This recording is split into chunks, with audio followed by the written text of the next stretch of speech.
Hey everybody, John Pollock here alongside Jimmy Corderas. We're coming out of the WWE's Night of Champions pay-per-view for some, because if you ordered this on pay-per-view, Jimmy, you paid $54.95 for this. What a fool you are, according to the WWE, who made it painfully obvious on Sunday night. If you're paying $54.95, you are overpaying for this show. You should be only spending $10 on a show. What a message. I don't really understand the business strategy behind mocking the people who possibly cannot order your network for whatever reason, and then the majority of Canada, for instance. Right, and then bashing them for doing so. A very, very strange decision to arguably your most loyal audience, who is still willing to spend $55 for what you're telling them is a $10 product. Very strange decision. Let's get into the actual action that went down on Sunday night. Main event, that was the major focus of this particular event. Brock Lesnar, John Cena ends with a disqualification with Seth Rollins running in, briefcase tease, I guess, with the Money in the Bank cash in, which did not happen. This seems to be setting the table for Hell in a Cell. How did you think the match went? And coming out of Night of Champions, where you go? It looks like a third match we're getting between the two. Well, I thought the match was good. It made sense because you can't have the face of the company get squashed by Brock Lesnar 2 pay-per-views in a row, so John Cena had to make a better accounting for himself. As far as the run-in, though, I don't mind it. But I would have preferred Dean Ambrose be the guy to break up the cash-in attempt as opposed to John Cena, because it would have made sense.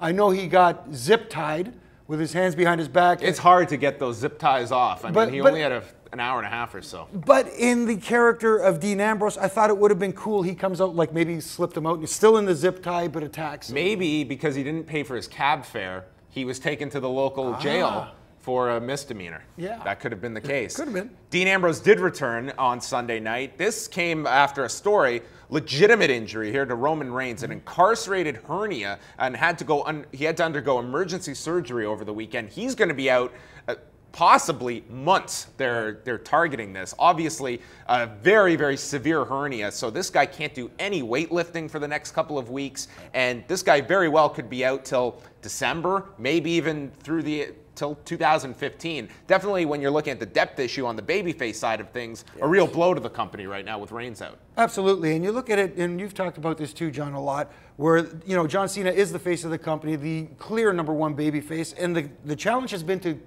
make a #2 babyface who is, comparable or to be the next one, top babyface. And they had that, I think, with Daniel Bryan, and due to unfortunate circumstances, getting injured, he's out. Now they were building a Roman Reigns, now he's out. It's just an unfortunate set of circumstances, which I think led to the finish in the main event that we saw. And it'll be interesting now, the positioning, because you are so low on the babyface side. Also, Chris Jericho leaving now, doing his Fozzy touring. Who's going to fill these places? You do have Sheamus, you do have Big Show, but you're really looking at a depth problem right now. Randy Orton and Chris Jericho, though, Jericho's last match for the time being, thought a fantastic match these two had, where they really didn't have much of a program going in. It was a cold match, but one that the crowd was certainly into in Nashville, and I thought both did a tremendous job. Yeah, I thought it was match of the night for me.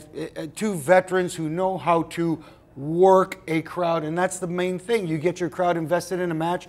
These two guys delivered big time. Again, match of the night for me. We also saw a number of title changes, including AJ winning back the Divas title and The Miz winning back the Intercontinental title in a match that was just an embarrassment to me.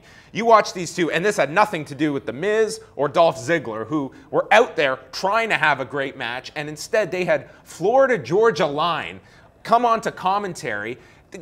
Everyone ignored this match, and to me this was just...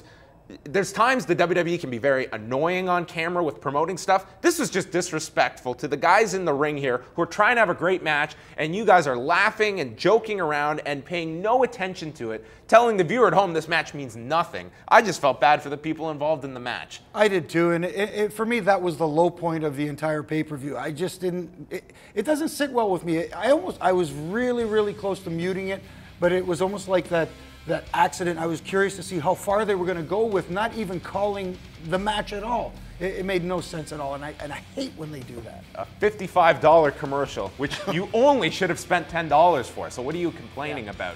So that was Night of Champions. I'm putting my thumbs in the middle. $11.99. Oh, that's right. Up here in Canada, we got to pay even more. They're back with Hell in a Cell, October the 26th.